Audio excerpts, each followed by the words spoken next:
Real world کے معزز دوستو، اگر ہم احادیث نبوی کی روشنی میں دنیا کا مستقبل جاننے کی کوشش کریں تو متعدد اقوال رسول صلی اللہ علیہ وآلہ وسلم ہماری رہنمائی فرماتے ملتے ہیں کہ مستقبل میں انسانیت کو کن کن فتنوں کا سامنا کرنا پڑے گا۔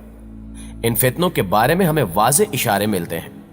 انہی فتنوں میں سے ایک فتنہ دجال بھی ہے۔ آپ صلی اللہ علیہ وآلہ وسلم نے فرمایا کہ تمام انبیاء کرام نے اپنی اپنی امت کو دجال کے شر سے بچنے کے لیے خدا سے پناہ مانگنے کی تلقین کی ہے۔ دوستو، دجال اور اس کے خروج سے متعلق احادیث میں ترکی یعنی قسطنطنیہ کا ذکر بھی متعدد بار ملتا ہے۔ آج کی ویڈیو میں ہم جاننے کی کوشش کریں گے کہ دجال اور ترکی کا آپس میں کیا تعلق ہے اور آپ صلی اللہ علیہ وآلہ وسلم نے ترکی سے متعلق کیا پیشگوئی کی تھی۔ دوستو، دجال کی آمد کے بارے میں جس حدیث کا حوالہ دیا جاتا ہے وہ جناب حضرت ابو ہریرہ رضی اللہ تعالی عنہ سے روایت ہے کہ آپ صلی اللہ علیہ وآلہ وسلم نے فرمایا کہ جب تک اہل روم اماک اور دابق میں پڑاؤ نہیں ڈال لیتے تب تک قیامت نہیں آئے گی۔ اماک اور دابق ملک شام میں واقع ہیں۔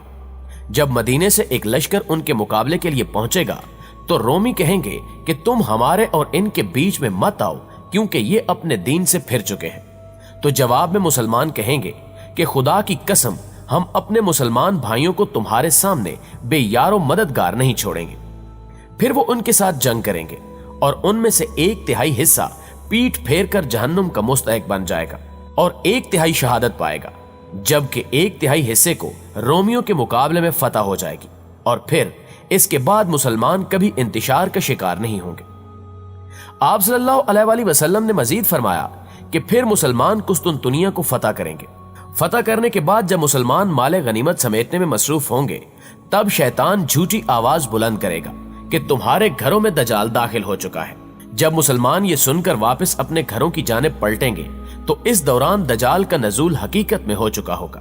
آپ صلی اللہ علیہ وآلہ وسلم نے فرمایا کہ دجال مشرق کی زمین میں ہے اور وہاں سے وہ خروج کرے گا، جس کو آج خراسان کہا جاتا ہے، جو قدیم ایران کا حصہ ہوا کرتا تھا۔ آپ صلی اللہ علیہ وآلہ وسلم نے فرمایا کہ بیت المقدس کی آبادی مدینے میں خرابی کا پیش خیمہ ثابت ہوگی اور مدینے کی خرابی جنگوں کا سبب بنے گی اور جنگوں کا اختتام قسطنطنیہ کی فتح پر ہوگا۔ اس صورتحال کو دیکھتے ہوئے دجال کے خروج پر مسلمان اس کے خلاف جنگ کی تیاری کریں گے، اور جب مسلمان نماز کے لیے اپنی صفیں درست کریں گے تو پھر یہی وہ وقت ہوگا جب خدائے ذوالجلال مسلمانوں کی مدد کے لیے حضرت عیسیٰ ابن مریم علیہ السلام کو آسمان سے اتارے گا۔ دجال حضرت عیسیٰ ابن مریم کو دیکھ کر پانی میں نمک کی طرح گھلنے لگے گا، یعنی شدید خوف میں مبتلا ہو جائے گا۔ دجال پر یہ خوف اس قدر طاری ہو جائے گا کہ اگر آپ یعنی حضرت عیسیٰ علیہ السلام دجال کو تلوار سے قتل نہ بھی کریں تو وہ خوف سے مر جائے گا، لیکن حضرت عیسیٰ ابن مریم علیہ السلام دجال کو قتل کر کے اپنی خون سے رنگی ہوئی تلوار تمام مسلمانوں کو دکھائیں گے۔ آپ صلی اللہ علیہ وآلہ وسلم کی بیشتر احادیث میں ترکوں کا ذکر ملتا ہے۔ حضرت ابو ہریرہ رضی اللہ تعالی عنہ کہتے ہیں کہ رسول اللہ صلی اللہ علیہ وآلہ وسلم نے ارشاد فرمایا کہ اس وقت تک قیامت قائم نہیں ہوگی جب تک تم ایسی قوم سے نہ لڑو گے جن کے جوتے بال کے ہوں گے، اور جب تک تم لوگ قوم ترک سے نہ لڑو گے جو چھوٹی چھوٹی آنکھوں والے، سرخ چہرے والے، چپٹی ناکوں والے ہوں گے۔ ان کے چہرے گویا ہتھوڑے سے پیٹی ہوئی ڈھالوں کی مانند چوڑے چپٹے ہوں گے اور ان کے جوتے بال کے ہوں گے۔ رسول اللہ صلی اللہ علیہ وآلہ وسلم نے ایک اور حدیث میں فرمایا کہ مدینے کو عمدہ حالت میں چھوڑ دیا جائے گا، حتیٰ کہ نوبت یہ ہو جائے گی کہ ایک کتا یا بھیڑیا مسجد میں داخل ہوگا اور کسی ستون یا ممبر پر پیشاب کرے گا۔ صحابہ نے عرض کی، اللہ کے رسول، یہ فرمائیے کہ اس زمانے میں مدینے کے پھل کس کام آئیں گے؟ آپ صلی اللہ علیہ وآلہ وسلم نے فرمایا، پرندے اور درندے ان پھلوں کو کھائیں گے۔ ناظرین گرامی، اس حدیث میں نبی کریم صلی اللہ علیہ وآلہ وسلم نے جن واقعات کا ذکر فرمایا ہے وہ ترتیب سے رونما ہوں گے۔ پہلے بیت المقدس کی آبادی اور عمارتوں کی کثرت سے اس کی وسعت اور لوگوں کا اس شہر میں کثرت سے آباد ہونا، پھر اس کے بعد یثرب یعنی مدینہ طیبہ کا برباد ہونا، یعنی لوگوں کا مدینہ میں رہائش سے گریز کرنا، اور مدینے میں جدید تعمیرات کا سلسلہ رک جانا۔ یہ تمام چیزیں آج مدینے میں ظاہر ہو رہی ہیں۔ لوگ بتدریج وہاں کم ہو رہے ہیں اور آبادی میں اضافے کا سلسلہ رک چکا ہے۔ مدینے کے باشندوں کی ایک بڑی تعداد آہستہ آہستہ وہاں سے دوسرے شہروں میں منتقل ہو رہی ہے۔